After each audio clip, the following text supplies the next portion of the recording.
നമസ്കാരം. താരസംഘടനയായ അമ്മയിൽ വൻ സാമ്പത്തിക തിരിമറി നടന്നതായി ശ്വേത മേനോന്റെ വെളിപ്പെടുത്തൽ. പാവപ്പെട്ട കലാകാരന്മാരുടെ ചികിത്സാ ഫണ്ടിൽ കൈയിട്ടവരെ ചോദ്യം ചെയ്തപ്പോൾ ജനറൽ ബോഡിയിൽ തന്നെ കയ്യേറ്റം ചെയ്യാൻ ശ്രമിച്ചെന്നും നടിയുടെ ആരോപണം മലയാള സിനിമയിലെ പവർ ഗ്രൂപ്പിനെ ഒരു സാധാരണ സ്ത്രീക്ക് ഒറ്റയ്ക്ക് നേരിടാനാകില്ല.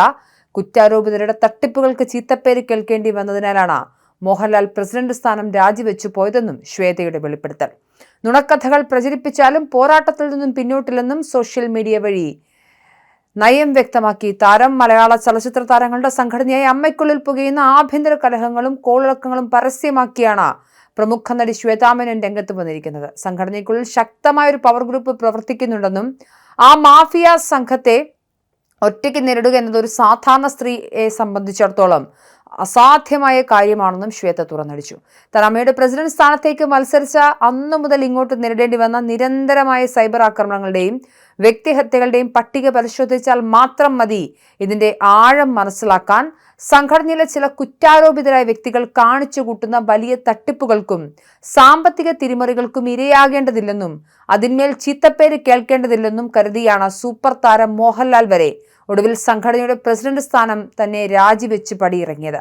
സംഘടനയുടെ ജനറൽ ബോഡി മീറ്റിംഗിൽ വെച്ച് തന്നെ കായികമായി കയ്യേറ്റം ചെയ്യാൻ വരെ ഈ മാഫിയ സംഘത്തിന്റെ ഭാഗത്തുനിന്നും ശ്രമമുണ്ടായി.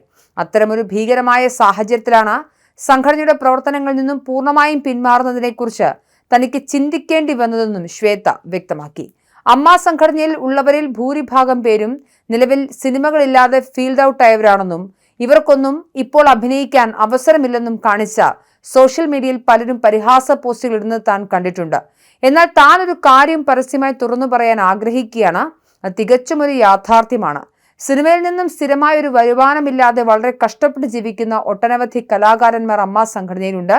പ്രായമായ അത്തരം കലാകാരന്മാർക്ക് ആരുടെയും മുന്നിൽ പോയി കൈനീട്ടാതെ അന്തസ്സോടെ ജീവിക്കാനും അവർക്ക് ആവശ്യമായ മരുന്ന് വാങ്ങാനും ഒരു നേരത്തെ ആഹാരം കണ്ടെത്താനും ഒരു കൈത്താങ്ങാവുക എന്നത് തന്നെയാണ് അമ്മ സംഘടനയുടെ ഏറ്റവും പ്രധാനപ്പെട്ട സ്ഥാപിത ലക്ഷ്യം.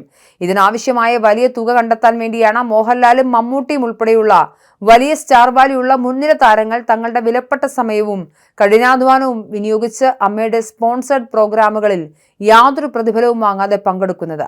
അങ്ങനെ സംഘടനയ്ക്ക് ലഭിക്കുന്ന ഫണ്ട് തരുന്നത് ഹിന്ദുവാണോ മുസ്ലിമാണോ ക്രിസ്ത്യാനിയാണോ അതോ വല്ല അമ്പലമാണോ പള്ളിയാണോ അംബാനിയാണോ അദാനിയാണോ എന്നൊന്നും ഞങ്ങൾ നോക്കാറില്ല. സഹായിക്കാൻ മനസ്സ് കാണിച്ച് മുന്നോട്ട് വരുന്ന എല്ലാവരെയും ഒരേ മനസ്സോടെയാണ് സംഘടന സ്വീകരിച്ചിട്ടുള്ളത്. എന്നാൽ ഈ പാവപ്പെട്ട അമ്മ അംഗങ്ങൾക്ക് അവകാശപ്പെട്ട ഫണ്ടിൽ അവരുടെ ചികിത്സയ്ക്കും മരുന്നിനും മറ്റ് ക്ഷേമ പ്രവർത്തനങ്ങൾക്കുമായി മാറ്റിവെച്ചിരുന്ന തുകയിൽ ചില കുറ്റാരോപിതരായ വ്യക്തികൾ മുൻപ് വലിയ തോതിൽ സാമ്പത്തിക തിരിമറികൾ നടത്തിയതായി താൻ കണ്ടെത്തുകയുണ്ടായി. ഈ കൊള്ളരുതായ്മകൾ താൻ ചോദ്യം ചെയ്യാൻ തുടങ്ങിയത് മുതലാണ് അവർ തന്നെ പരസ്യമായി അപമാനിക്കാനും വ്യക്തിഹത്യ നടത്താനും ശ്രമിച്ചത്. ഇതിന്റെ തുടർച്ചയായാണ് ജനറൽ ബോഡി മീറ്റിംഗിൽ വെച്ച് തനിക്കെതിരെ കയ്യേറ്റ ശ്രമം വരെ ഉണ്ടായത്. താൻ നടത്തിയ നീണ്ട പോരാട്ടത്തിന്റെ ഒരു ഘട്ടത്തിലും ഏതെങ്കിലും തരത്തിലുള്ള സ്ഥാനമാനങ്ങൾക്കോ അല്ലെങ്കിൽ വ്യക്തിപരമായ സ്വന്തം നേട്ടങ്ങൾക്കോ വേണ്ടിയായിരുന്നില്ല താൻ സംസാരിച്ചത്. സംഘടനയിൽ വലിയ രീതിയിലുള്ള സാമ്പത്തിക തിരിമറി നടത്തിയവർക്കെതിരെയും കുറ്റാരോപിതർക്കെതിരെയും മാത്രമായിരുന്നു തന്റെ പോരാട്ട വീര്യം. തന്നെക്കുറിച്ച് വലിയ രീതിയിലുള്ള നുണക്കഥകൾ നാടുനീളെ പ്രചരിപ്പിച്ചും കരിവാരിത്തേച്ചും നിശബ്ദയാക്കാമെന്നാണ് ആ പവർ ഗ്രൂപ്പ് ഇപ്പോൾ കരുതുന്നത്.